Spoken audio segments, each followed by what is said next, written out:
101 qo'ng'iroq. 4-qism. Habify Air Media.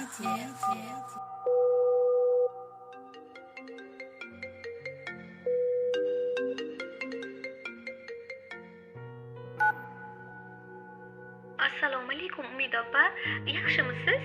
Va alaykum assalom. Rahmat. O'zing tuzukmisan? Xudoga shukr, bugun ancha yaxshi. Kecha bir yomon ish qildim. Qanday? Anovi yigitning qo'ng'irog'iga javob berib yubordim. Xafa bo'lmaysizmi?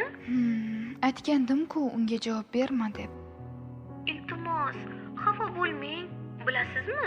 Ko'p qiziq gaplar aytdilar. Menga qiziq emas, singlim. Boshqalar ham qildimi qo'ng'iroq? Ha, 3-4 kishi. Raqamingizni berdim. Faqat ismi chiqqanlarga, notanishlardan hech qanday qo'ng'iroq bo'lmadi. Yaxshi. Kimdir so'rasa shunaqa aytib turarsan. Uzog'i 2 hafta. Keyin bezovta qilishmasa kerak. Xo'p bo'ladi.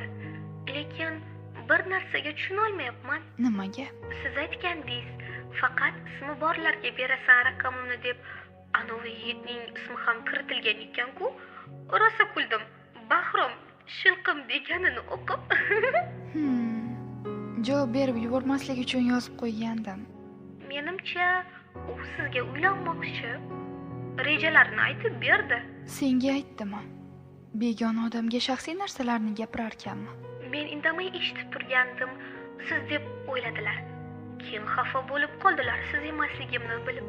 Nima ekan rejalari? Orzu havasli odamlarga o'xshaydilar gap so'zlaridan. Batafsil aytib beraymi? Yo'q, menga qiziq emas. Shunchaki so'radim. Unda yaxshilab o'tirib oling. Ipidan ignasigacha aytib beraman. Kerak emas. Opajon, avval eshiting, keyin xulosa qilasiz.